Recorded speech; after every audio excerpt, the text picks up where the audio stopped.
Muted? We're Click on the live. mute button. Hey, what's going on, everybody? It's the Six Rings Kings pregame show here, live at Hard Rock Stadium, joined by Danny Gillette, Larry Bluestein.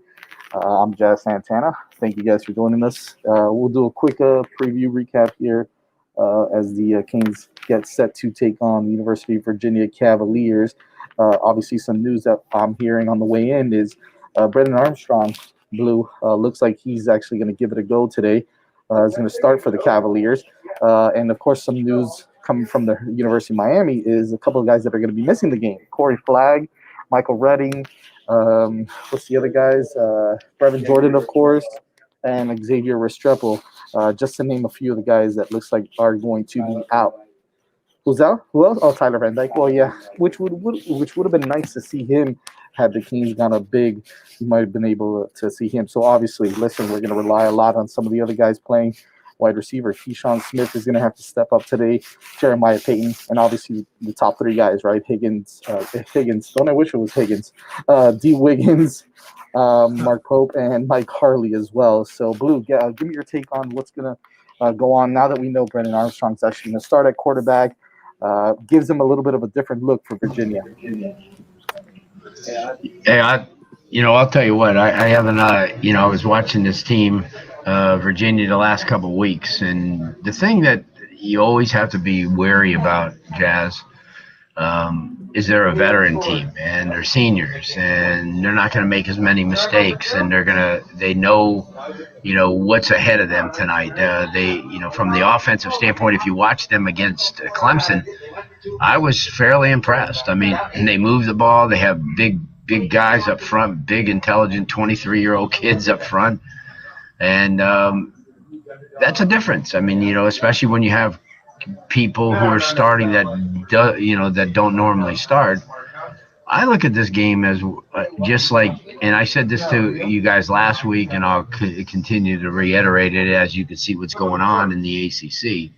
Miami's schedule, every game is going to be a war. I mean, it really is. There's not going to be any easy games. There's not going to be any games where, you walk in and go, well, we're going to win this, no matter what.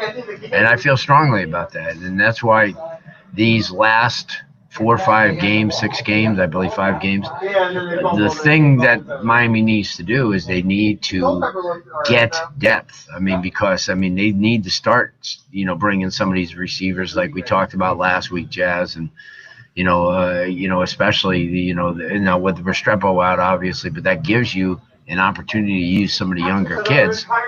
And just in case, because, and it shouldn't even be just in case. If you take a look, and we've said this over and over again, that the receiving core, other than Brevin Jordan, is not getting the job done consistently. We came back last week and a game that was a must-win. Obviously, every game is a must-win, but a huge win because you wanted to show yourselves and the fan base that, hey, listen, we can come back after a tough loss like Clemson. So you just need playmakers. Your offensive line has shown, I believe, a huge amount of improvement. Although I think since the Louisville game, I don't think we've had a 50-yard rusher, which is something that we, is another thing. Tonight you got to establish a run. I don't care how you do it. I don't care if it's deception from King. I don't care if it's power football with Cam Harris and the freshman backs. But you got to once again establish that running game like they did against Louisville, like they did against UAB, and then King pretty much could sit back there and do what he needs to do, because that Mendenhall and this staff at Virginia, guys, they're smart. They're going to look and see what Clemson and Pittsburgh did to slow down De'Ara King, and they're going to try to apply it. They may not have anywhere near the athletes that Clemson does, but they do have comparable athletes to Pittsburgh. So those are, I think, my keys from a Miami standpoint. Be consistent, establish a running game. Obviously, from the defensive side, make the big plays. Don't let up big plays. Don't let Virginia stay in the ball game, because if you continue to do that and you go to the fourth quarter and it's 21-14, you got a game.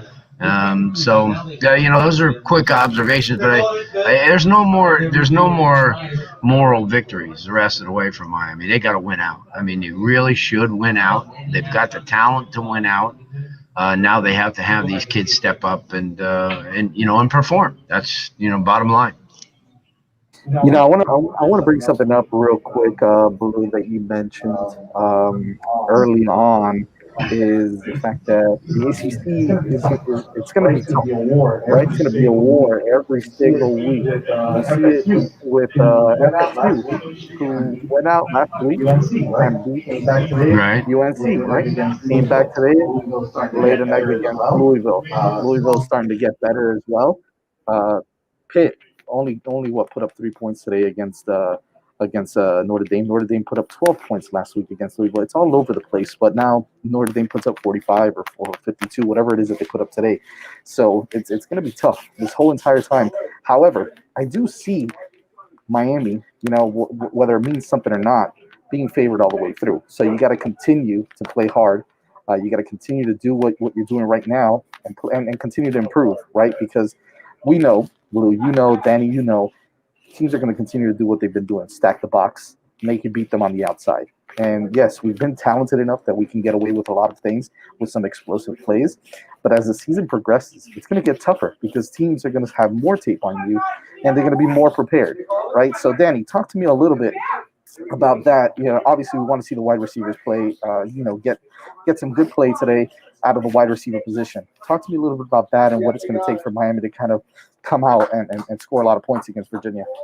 I just want to see the wide receivers be active. They don't have to get 8 catches for 96 yards and 5 touchdowns, but I just want to see them involved at this point in the season with how much they have struggled. I'll take any sort of progress. I want to see targets.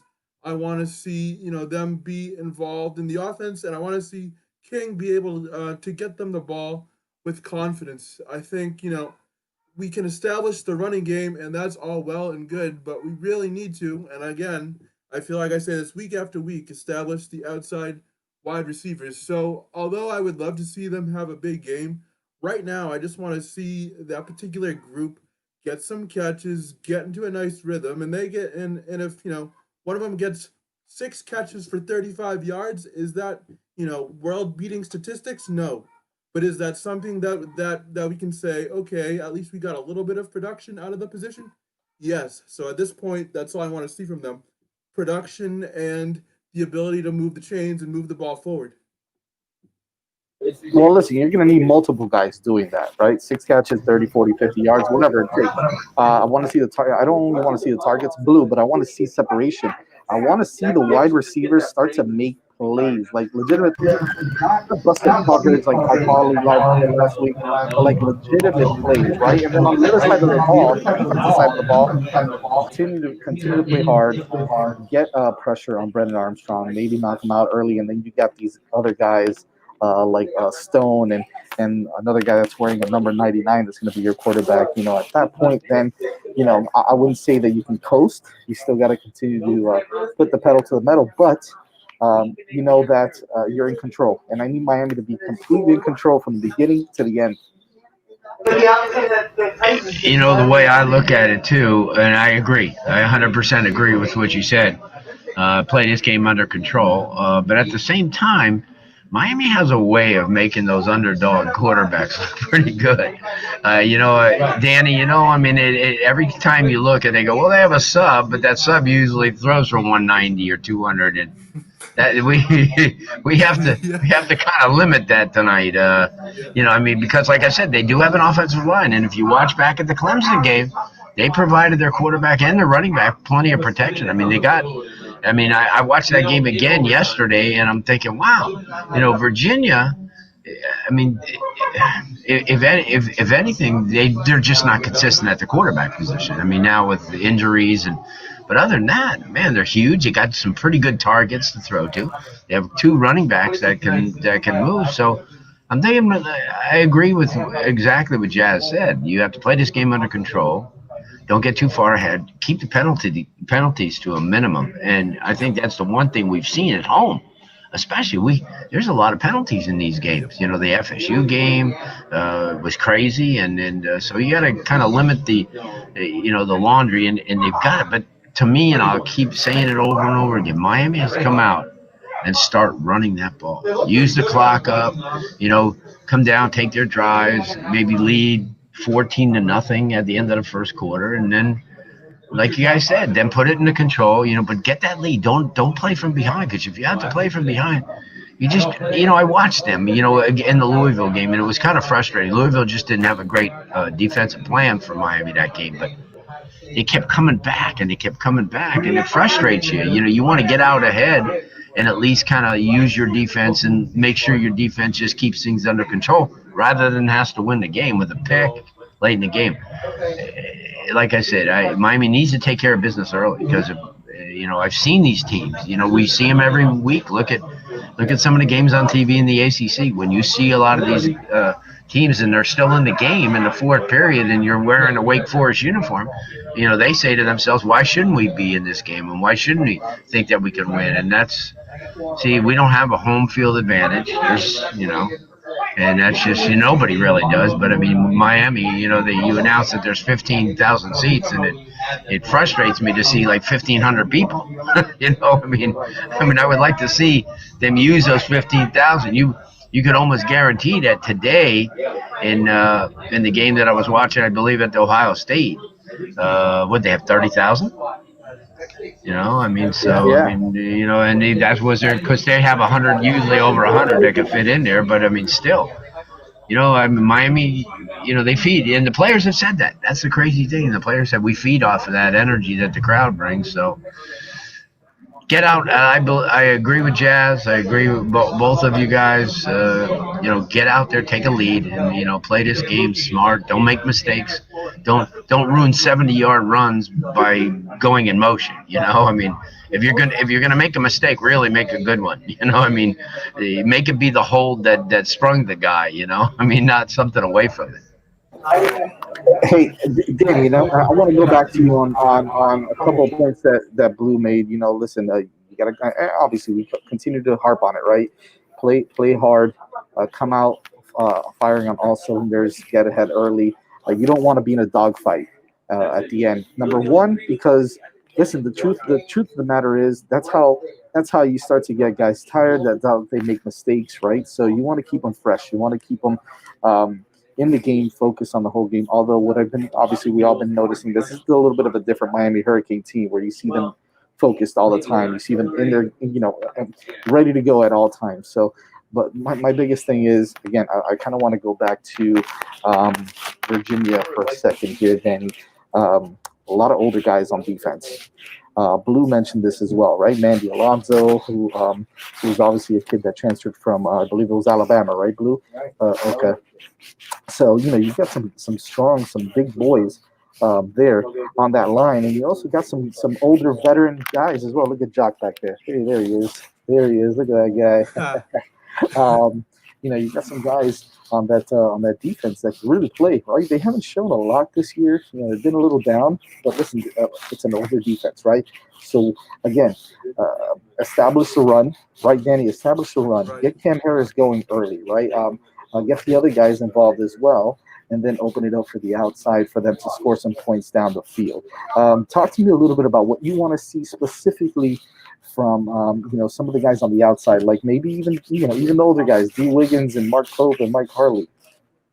I want to see quick catches, meaning catches where King gets rid of the ball quickly and then those receivers make plays. We talk all the time about how Mark Pope, for example, was so explosive coming out of high school, and we have really yet to see him kind of break out and break through in that role. And we have the talent at wide receiver to really get things done. It's just been the execution and the lack of uh, you know, kind of toughness, mental toughness, I guess you could call it sometimes, where they seem like, you know, they're not executing up to their full potential. So tonight, I just want to see them, get involved early or at least have passes thrown their way.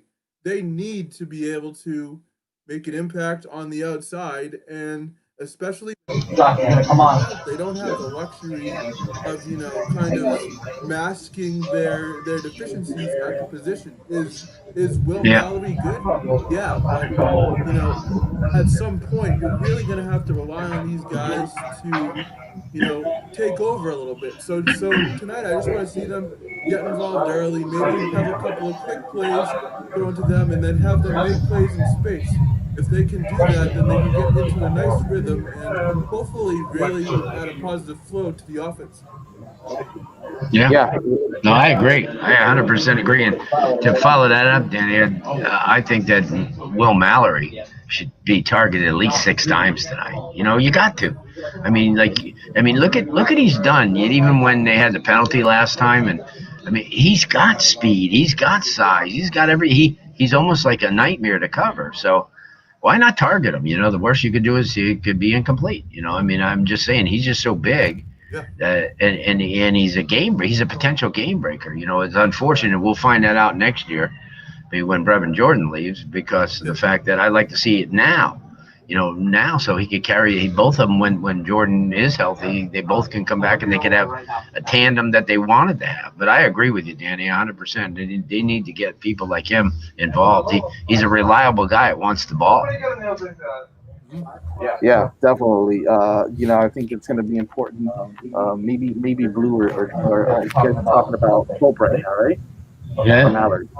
Mallory. Yeah, we were talking about Mallory. Okay, Mallard. Yeah, Where's Jakari?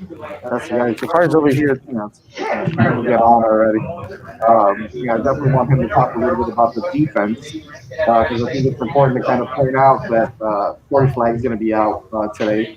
One of our better playing linebackers this season so far. So someone's going to step up there. Obviously, you're going to see a lot of Sam Brooks. You're going to see a lot of the older guys. You're going to see Bradley Jennings. You're going to see Zach McLeod. You're going to see those guys. But look for a lot of Sam Brooks today. Maybe even Tyreek Austin Cave you might see a little bit of today with some Avery Huff as well. It all depends on how the game is going, I think. Game again, and the coaches kind of talk about this a lot. Coach Baker actually talks about this a lot. The game dictates how they use their players, right? And Brian Balaam is another one that's out who's been getting some playing time recently also. So that's another one. Although, I think we're okay at safety, but you're going to see a lot of guys kind of coming in and out depending on how the rotation of the game and how that goes. So I definitely want to see some defense. Bruce, talk to me about the defense. What you want to see out of them today? Stopping maybe Brennan Armstrong, and they do have some big wide receivers on the outside also. Well, where I come from on that. You have a great rush. You got your defense. Your front seven has played extremely well. Your linebacking core is kind of is different all the time. McLeod's been very successful, and like you said, you have one of the young guys is going to be out tonight. See, that hurts because that's depth. And we had talked about that before. But I think that to stop or to control, you're never going to, I hate to use stop because you're never really going to stop anybody. They come in and they work on a game plan. And obviously they, expect to get something out of that game plan. So you can control these guys by, the limiting the big plays and then coming up with a third down and 12 stop. And then all of a sudden look that you have a personal foul. You see, those are back-breaking things. But other than that, talent versus talent, Miami wins this talent battle. They really do. Being honest, there's a few games where Miami did like Clemson. They nowhere near had the talent that Clemson had. But here they have an advantage. Last week against Pitt, I think they had a huge advantage because Pitt was, they had some really good defensive guys and a couple of offensive linemen. But special, I think but you know what? The thing that bugs you too, because Miami always is supposed to have all these great skilled kids, but yet they're not taking advantage of them, Danny. You know what I'm saying? We got all these kids that can run a 4.35, but if you can't catch a ball, what good is it? Right. Hey, so we're probably going to end off here a little bit. Let's talk about our predictions and our keys to the game. Danny Gillette, why don't you start us off with that?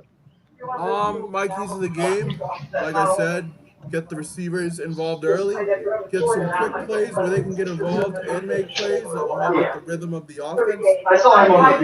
Also, just be smart. Don't take stupid penalties. Last week we only had 5 penalties, which is an improvement, believe it or not. So get the receivers involved early and don't take penalties. And my score prediction would be 35-21 Miami.